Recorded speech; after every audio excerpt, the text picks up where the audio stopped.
რუსთაველის გამზირზე გამოსული ათასობით ადამიანი, უმრავლესობა სტუდენტი და სკოლის მოსწავლე, პროტესტი საბჭოთა კავშირს და მმართველი რეჟიმის გადაწყვეტილებას.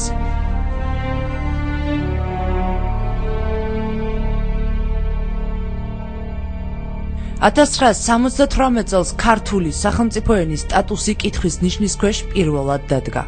საბჭოთა ხელისუფლების გადაწყვეტილებით საქართველოს საბჭოთა სოციალისტური რესპუბლიკის კონსტიტუციაში უნდა შესულიყო ცვლილება, რომლის თანახმადაც ქართულ ენას რუსული ჩაანაცვლებდა.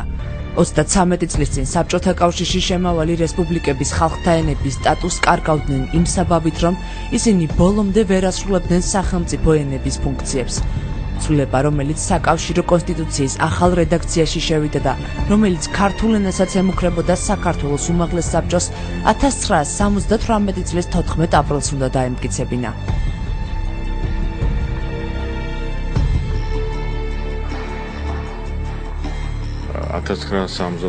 წლის 14 აპრილი ძალიან მნიშვნელოვანი დღე იყო. ეს იყო დღე, როდესაც ქართველმა ერვა დაიცვა უფლება სახელმწიფო ენა ყოფილიყო ქართული. მოგეხსენებათ, საბჭოთა კავშირში იმპერია კი იყო, მაგრამ ფორმალურად 15-ვე რესპუბლიკა ითვლებოდა, რომ არის დამოუკიდებელი. 15-ვე რესპუბლიკას ჰქონდა თავისი კონსტიტუცია. ესენი ცხადია იყო ქსეროახსნები იმ დიდი საბჭოთა კონსტიტუციის. ერთადერთი საქართველო იყო, რომელსაც ეწერა, რომ სახელმწიფო ენა არის ქართული. ცხადია, არ შეიძლება გამონაკლისი ყოფილიყო, ამიტომ გადაწყდა, რომ საქართველოს კონსტიტუციიდანაც ეს მუხლი ამოიღდა. ძალიან საინტერესოა, რომ მაშინ დემოკრატიობანას თამაშობდა საბჭოთა კავშირი და ამ კონსტიტუციის სახალხო განხილვაც იყო.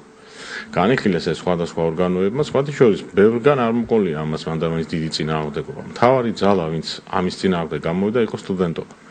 სტუდენტობა, რომელიც შეიძლება ითქვას გარკვეულწილად სტიქიურადაც დაირაზმა, იმიტომ რომ იმ მომენტში ქართული ენის დაცვა ეს იყო ქართველობის დაცვა, საქართველოს დაცვა.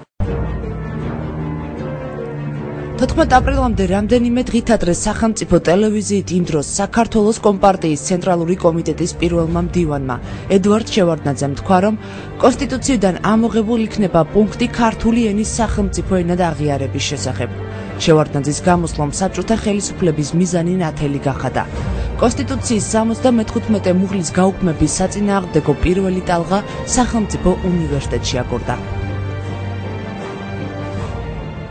საბჭოთა ხელისუფლებამ გადაწყვიტა შეეტანა კონსტიტუციაში, ყველა რესპუბლიკას თავისი კონსტიტუცია ხო ჰქონდა, სადაც ეწერა, რომ მისი ენა არის, ასე ვთქვათ, სახელმწიფო ენა, ამოეღოთ ეს და საერთოდ არა მარტო საქართველოს, არამედ მთელი საბჭოთა კავშირის ყველა რესპუბლიკების კონსტიტუციიდან ეს მუხლი უნდა ამოღებულიყო.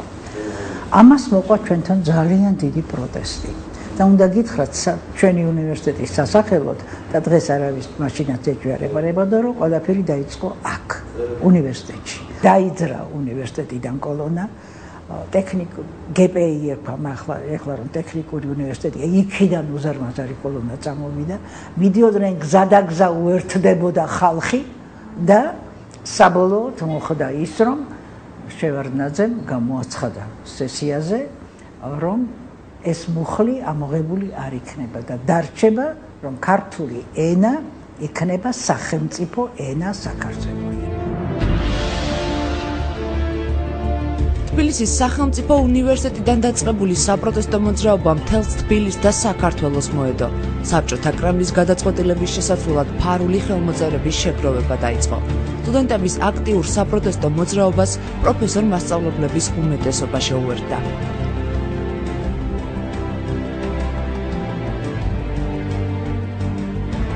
პირველმა ხალხმა ჩვენი უნივერსიტეტის სტუდენტების აქტიური მონაწილეობით და მე ვიტყოდი თაოსნობითაც შეინარჩუნაისთვის ძალიან დიდი მნიშვნელობის რამ ქართული ენა, როგორც სახელმწიფო სტატუსის მქონე ენა კონსტიტუციაში, რომელიც 78 წელს ახალი რედაქციით უნდა ყოფილიყო მიღებული. ეს ამბები მაშინ უნივერსიტეტიდან დაიწყო მსვლელობა, რომელიც დამთავრდა დღევანდელი პარლამენტის და იმდროინდელი ცეკას შენობის წინ. სტუდენტები, რომლებიც მონაწილეობდნენ ამ ღონისძიებებში და ამ აქციებში, იყვნენ ძალიან დამუხტული, ისეთი პატრიოტული სულისკვეთებით და ენერგიით, ყველას ძალიან კარგად ესმოდა, რომ ეს იყო უდიდესი მნიშვნელობის ფაქტი და ესმოდათ ისიც, რომ ეს არ იყო, ესე ვთქვათ, უხიფათო საქმე იმ რეჟიმის დროს.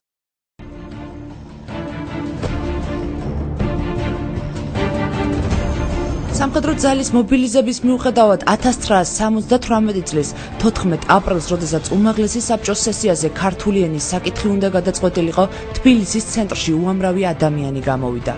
უნივერსიტეტიდან დაწყებული მსვლელობა რუსთაველის პროსპექტზე შეჩერდა. ფართომასშტაბიანი საპროტესტო აქციის გამო საბჭოური მმართველი რეჟიმი იძულებული გახდა ქართული ენისთვის სტატუსი შეენარჩუნებინა.